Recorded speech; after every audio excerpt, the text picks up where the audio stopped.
Welcome to the Country Watch Political Intelligence Briefing Quick Hits, a weekly briefing of hot stories across the world in brief.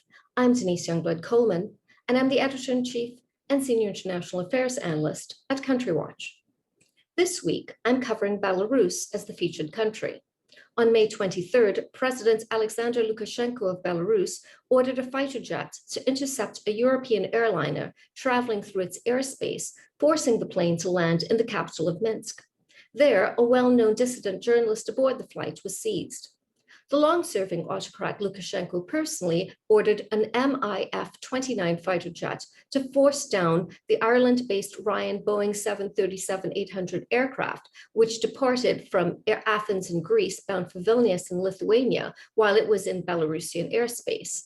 Belarusian air traffic controllers told the Ryanair pilots that a potential security threat in the form of a bomb was on the board and made clear that the aircraft should divert to the Minsk airport. Among the 170 passengers aboard the flight was the dissident journalist Roman Protasevich, who co-founded the Nexter Telegram channel, which was popular with opposition supporters and activists. Upon landing in Minsk, Protasevich was seized and taken into custody. There was no bomb found on the flight, making clear that a false bomb threat had been issued. The International Civil Aviation Organization warned that the forced landing may have violated the Chicago Convention, an accord from 1944 establishing core principles of international aviation. After approximately 7 hours on the ground in Minsk, the Ryanair flight departed bound for Vilnius, where it landed at its final destination, minus at least 2 passengers, Protasevich and his traveling companion believed to be his girlfriend. In fact, a handful of other passengers also stayed on the ground in Minsk. Those were believed to be Belarusian Secret Service agents. Lukashenko was delivering a clear message to rivals and to those aligned with the opposition in Belarus that he was prepared to take unprecedented measures in order to repress those daring to dissent. Coming in the aftermath of the 2020 post-election protests in support of opposition candidate Svetlana Tikhanovskaya, the warning to anyone daring to oppose Lukashenko's power was clear.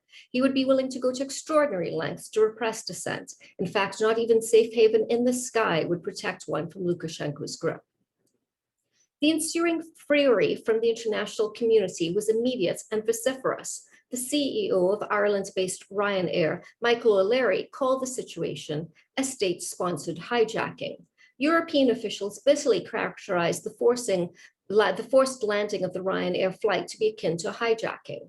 Leaders of European Union countries were considering punitive measures. One option was the same measure taken by the United Kingdom, a ban on flights from Belavia, the Belarusian national airline, which would be sure to affect the Belarusian economy. In addition, the European Union would very likely declare Belarus's airspace to be unsafe. Across the world in Israel, the Gaza conflict had impacted coalition formation talks with prospects of fresh elections looming large.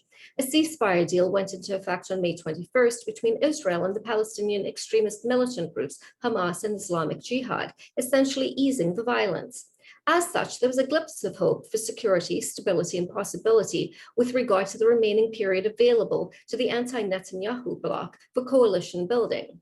The wounds of the conflict, however, could make it difficult for Bennett, that would be Naftali Bennett, and the Arab list to put aside their differences. Indeed, there was an increasing chance that Israel could be forced into another election.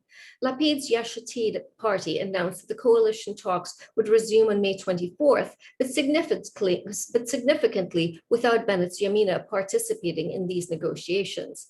As he opened the party session, Yair Lapid said he would do everything to form a government, although achieving that end could be difficult.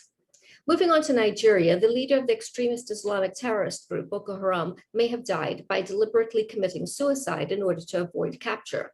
Abubakar Shekau has led Boko Haram's reign of terror in northeast Nigeria for about a decade.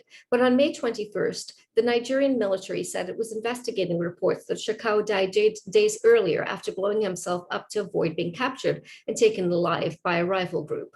According to those reports, Shekau was in his hideout in the Sambisa forest, while after fighting, he was surrounded by members of the Islamic State West Africa province, a breakaway Boko Haram entity that aligned with ISIS in 2016.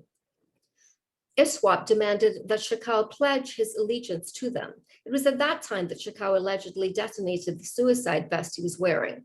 Reports of his death were not new. Such news has circulated before, only to be followed by Shekau resurfacing once again.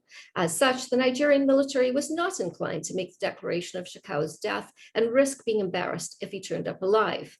Should the reports of Shekau's death prove to be true, it would mark an end of sorts to Boko Haram's reign of terror. Finally, the archipelagic island of Seychelles has seen a resurge of COVID-19 cases, despite the fact that it was the most vaccinated country in the world, with more than 60% of the country being fully vaccinated.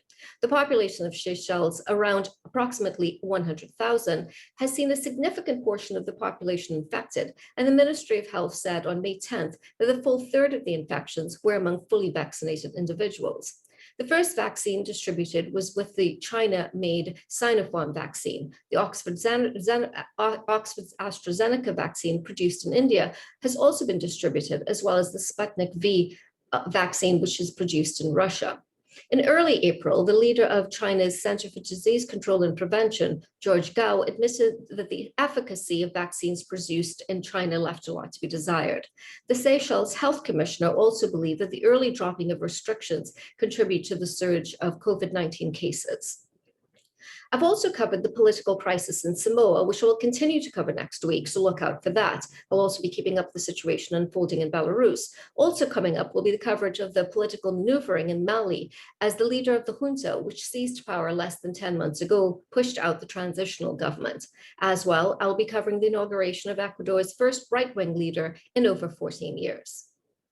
For more information about these and other stories, read my weekly political intelligence briefing and my coronavirus report, both of which are accessible from the front page of the Country Watch website at www.countrywatch.com.